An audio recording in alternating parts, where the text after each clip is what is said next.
Okay, this is chapter 21 of 50 chapters from the book God Dictated to Me. Just as he dictated the Torah to Moses. And what the Orthodox Jews do not know is that he also dictated all the books of the prophets to the prophets. To Isaiah, he was told how to write Isaiah. And this can be verified. The way the books go together. And Isaiah 53 in and of itself is very complicated. It's not something that Isaiah just woke up one day, living during the times of the defeat and deportation of the northern kingdom, worried about Judah being defeated. And he saw these things. But did he see Malachi 3? Did he know Malachi? Did he know Jeremiah? I don't think so. And yet you've got to put Isaiah 11 and 53, Jeremiah 31, all of Ezekiel, who is the key to 53, and Malachi 3 together to get to the day of the Lord. I have knowledge in this book that I'm reading from. This is God's new scripture. It's modern scripture. It doesn't read like the Bible. It's not made for antiquity. It's made for today. Well, anyway, let me go ahead and get started. This is very long. Chapter 21 of God's book. Isaiah 52 and 53 with commentary by Moshiach. That would be me, God's righteous servant. I fit the verses. And Rashi. Just so you can see the difference in the interpretation. It's marked, I can promise you. And he is thought of, like Rambam, as one of the greats in his knowledge of the Talmud, the Hebrew Bible, and the Talmud, and etc. Okay, this is the introduction. In Isaiah 52, 13 through 15, the Lord begins to describe his righteous servant of chapter 53. Isaiah 52, 13 through 15 should have been verses 1 through 3 of chapter 53. When Scripture was originally written, there were no chapter and verse divisions. A Jewish rabbi by the name of Nathan divided the Hebrew Bible into verses in 1448. Some of the chapter divisions of the Hebrew Bible are very arbitrary. It is commonly believed that Isaiah 53 starts in the final verses of Isaiah 52. Isaiah 52 is a chapter of prophecy fulfilled by the return of the remnant of the 13 tribes, not just 2. Nobody got lost. Everybody came back. Of Israel. God often calls the servant, concludes with verses 12. I have this broken down into 3 parts. This is multiple verse quotations. Very important because Outreach Judaism, which is Tovia Singer, Jews for Judaism, Kravitz and Michael Skoback, Art Scroll, Shabbat.org do not have this. They do not have the quotations. And they're very important. I don't know what Bibles they use for translation. I just don't. It could be Hebrew to Greek to English, the quotations got lost. People tried to fix a translation of Hebrew to English that they got lost. But none of them have it.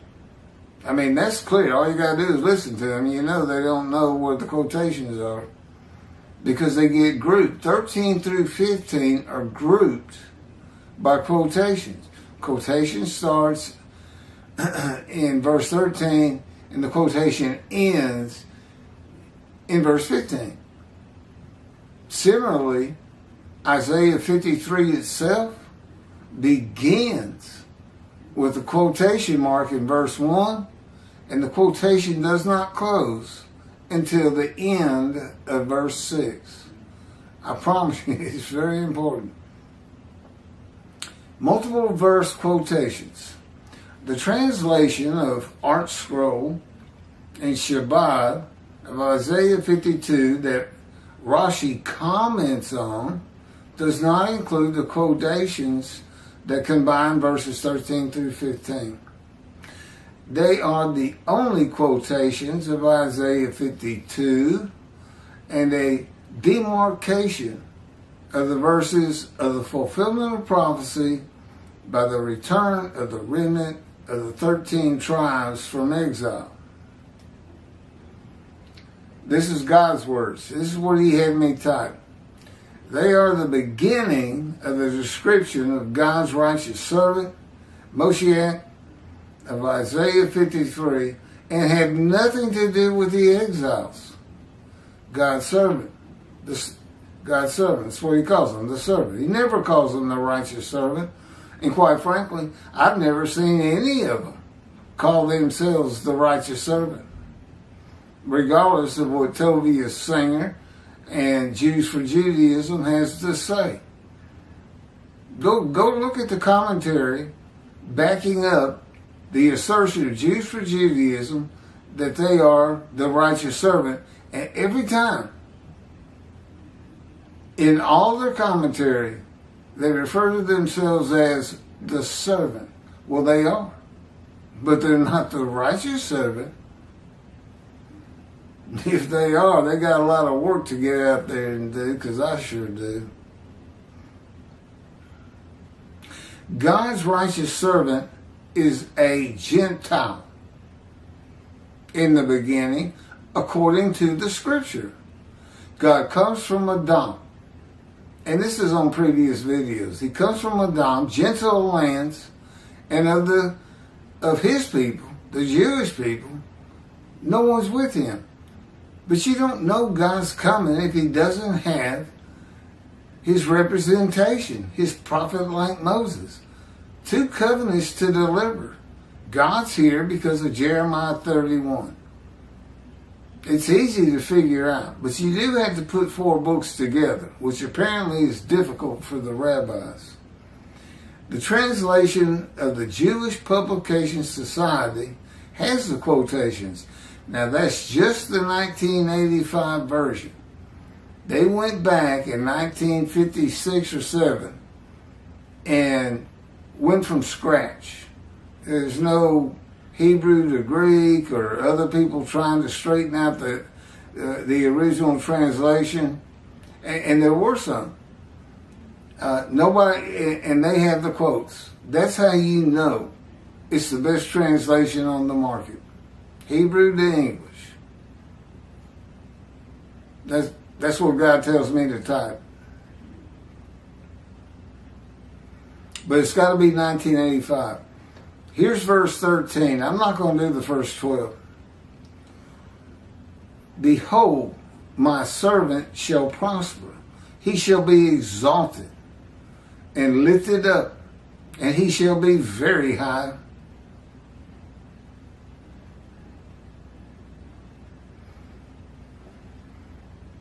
Verse 14. As many wondered about you, how marred his appearance is from that of man, and his features from that of people.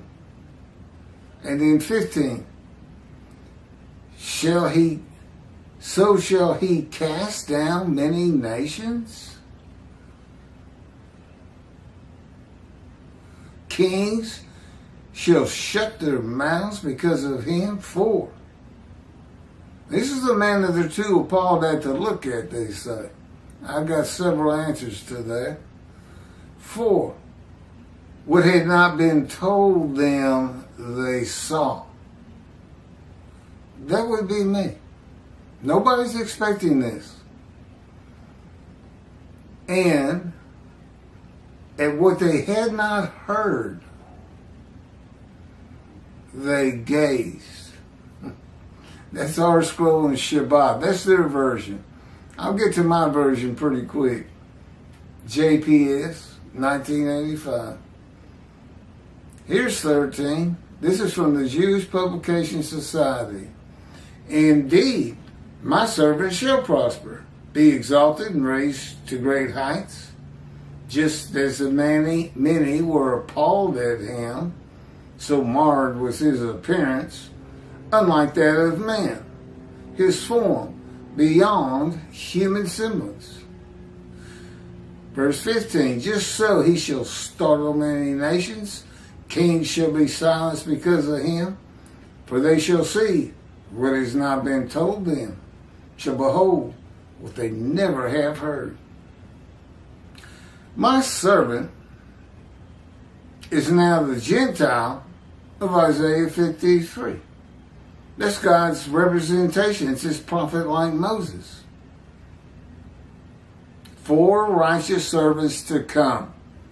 One description. I handle all 4. Prophet like Moses, Moshiach, and Elijah. My knowledge of heaven is unsurpassed. The only man specifically sent to heaven in the Hebrew Bible. And he comes back in the day of the Lord. What do you ask, Elijah? If you're Elijah, tell us about heaven. Well, there's several chapters in this book that do just that. I don't know what the Jewish people are looking for. But if this isn't enough proof for them, they're never going to recognize a Moshiach. It will always be Jesus to the Christians. Either they can raise me up, or they can do what they're doing. Shun, despise, and hold me in no account, which is what's happening. But I got a feeling God's going to get around that.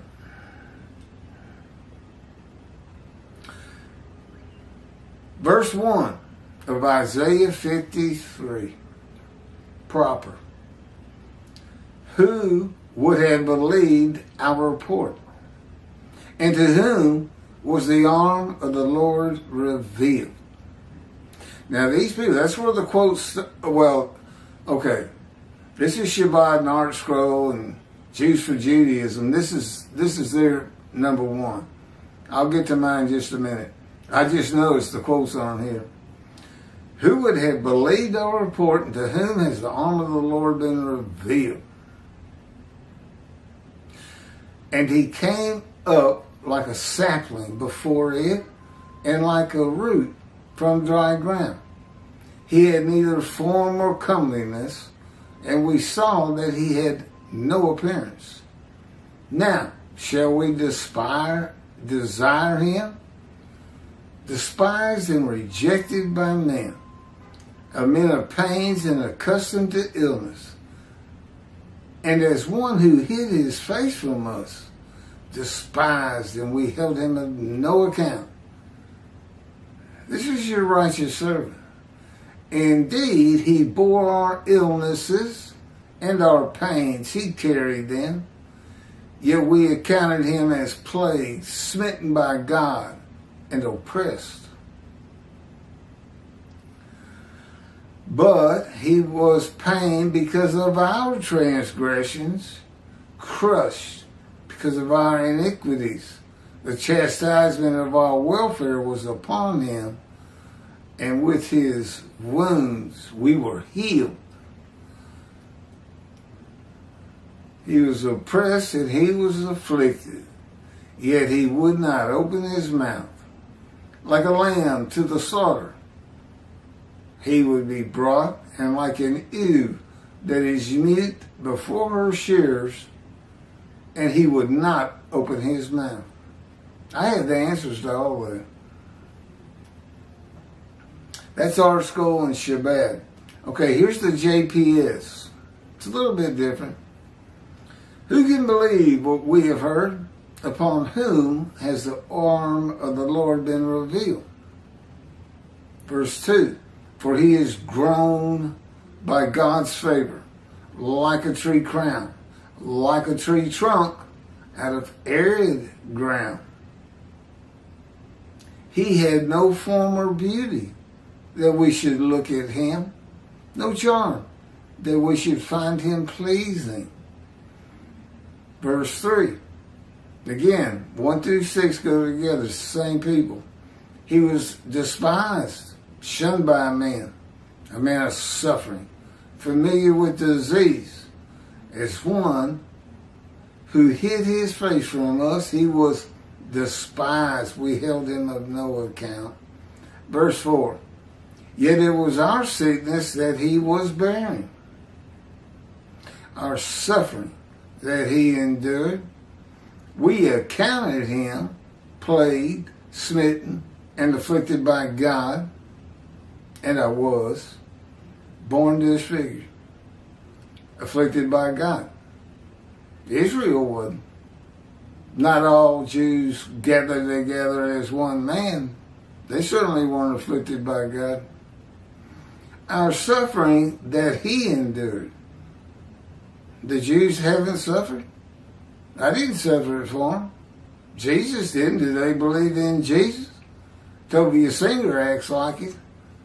He believes in guilt offerings, sin offerings. Go to Leviticus like the Christians do. But he was wounded because of our sins, crushed because of our iniquities. He bore the chastisement that made us whole. I don't even know how that's possible, but anyway. And by his bruises we were healed. Now the Christians sometimes say, and by his stripes. Well, I've got over 20 surgical scars on this body. And that would be my stripes. We all went astray like sheep, each going his own way, and the Lord visited upon him the guilt of all of us. That's the Jewish Publication Society. Okay, so the speaker is no longer God. From the Isaiah 52 multiple verse quotes, but is the witnesses. There's 4 speakers in 52 to 53. Verse quote, but is the witnesses, is that right? God, the witnesses, Isaiah, and then God again. I guess it's just 3. The speaker is no longer God from the Isaiah 52 multiple verse quote, but is the witnesses of God's righteous servant of the Isaiah 53 multiple quote verse that follows. The witnesses, who are Jews, identify themselves as ones of the many made righteous by God's righteous servant. I mean, that's what this story's about. I mean, I was one of them. I was not righteous. I was an atheist for 50 years. God orchestrated that. It came to me at birth. Didn't speak to me until I was 50 years old. I was one of these people. And I got selected for him to teach me what I need to know to go back to these people, to do what I'm doing right now, to make the many righteous.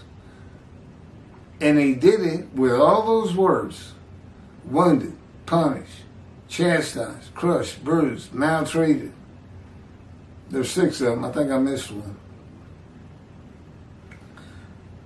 God just doesn't say it has anything to do with the righteous servant, the fire of refinement, which we find in Ezekiel, who's the key to 53. In Ezekiel, he actually describes what the fire of refinement is without using those words. You can also find it in the book of Job and the book of Jonah. In the Exodus with Moses. Oh, he definitely went through the fire of refinement. The quotes, beginning at verse 1 and ending before verse 7, identify the speaker verses 1 and 2 as being witnesses made righteous by the righteous servant from the suffering he endured in the fire of refinement, just to make me capable to go teach them. It's not a vicarious suffering. God's teaching is that no man bears the suffering of others. It is not even possible to bear the sins, wounds, chastisement, bruises, sickness, and suffering of others.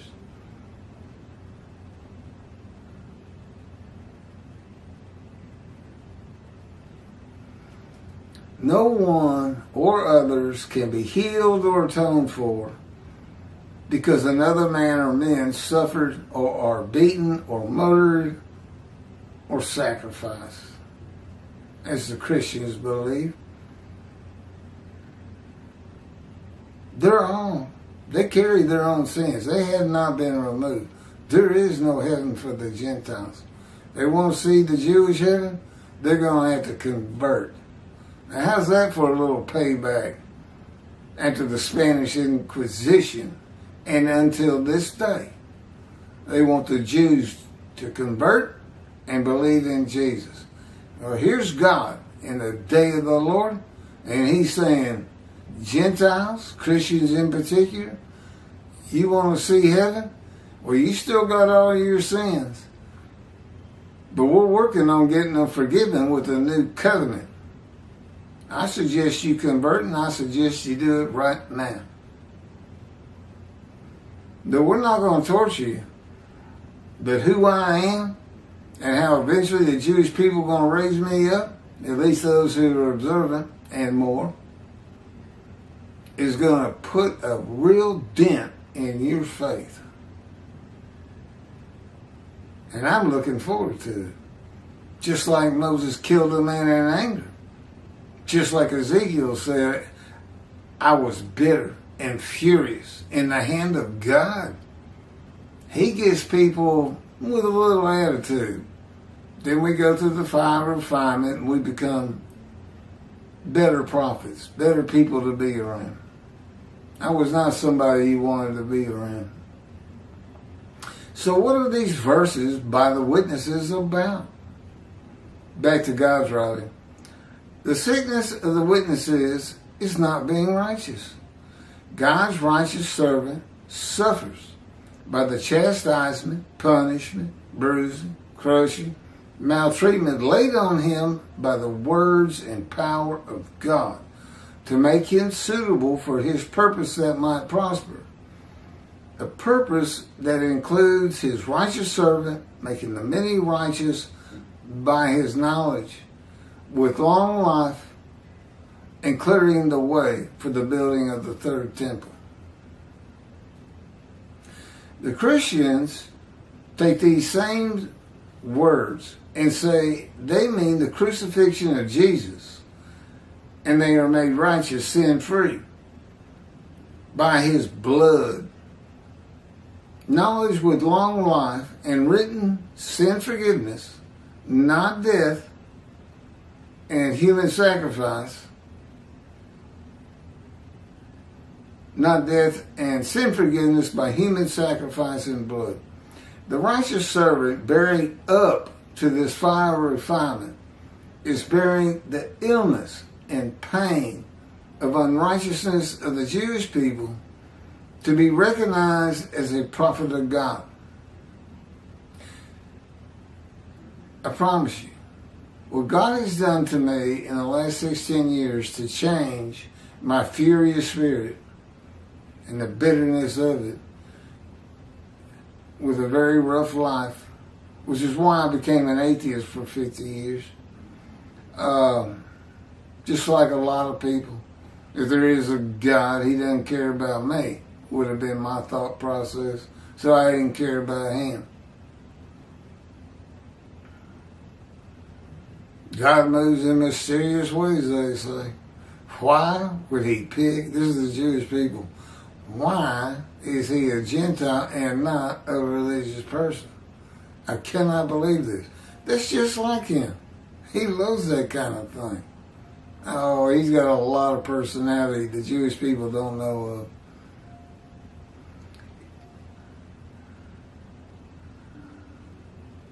The righteous servant bearing up to this fire of refinement is bearing, he put that in quotes, the illness and pain of unrighteousness of the Jewish people to be recognized as a prophet of God. That, in and of itself, will draw the Jewish people back to Judaism. Recounsel, and this is what Elijah does in Malachi 3, he recounsels the family members one to another and make the many righteous in the day of the Lord. He recounsels them through Judaism as modified by the new covenant. The book of Ezekiel is the key to understanding Isaiah 53. Ezekiel is told he will bear the punishment for sin of the houses of Israel and Judah, just like it says in Isaiah 53. And he is punished, chastised, maltreated, bruised, and crushed to make him suitable to be a prophet to the Assyrian Babylon exiles, the complete 13 tribes who all return. No lost tribes. False teaching.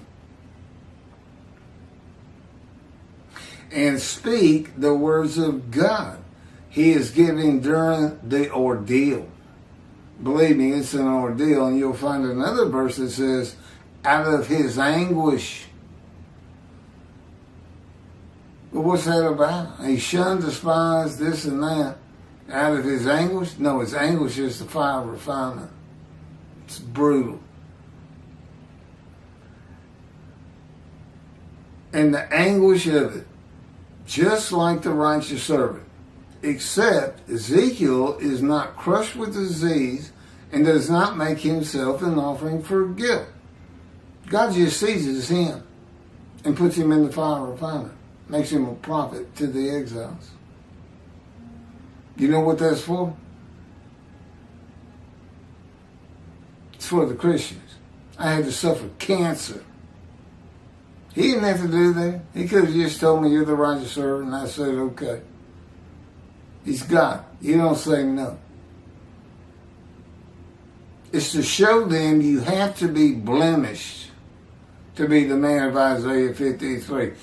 An unblemished lamb does not fit. God wrote it that way because he knew what the Gentiles were going to do to the Christians. He knew what they were going to do. Use Leviticus, just like Tovia Singer, as his radio show says. I had a lot of respect for him at one time, but it's waning and wanes more every day. He doesn't find out and figure, and owe it to his flock, 66,000 followers. And I can't imagine he hadn't heard there's somebody out there on YouTube claiming to be who I know I am. And check it out. Don't you think he owes that to his flock? He's the rabbi. He's the leader. They're all waiting for these teachings, these Messianic era, which will never happen. They're all waiting for the world to exalt the Jew, completely forgetting, never forget, never again. Why would you remember? Why not forget the Holocaust? If the world's going to love you, a false teaching, it never happened. All you got to do is think about it. It's a teaching that makes, just like with the people of the story of Jesus, and getting 2 fish and 5 loaves for 5,000 people, for hungry people. It's what they want to hear. And what do they do when you get what you want to hear? Like Jewish people who are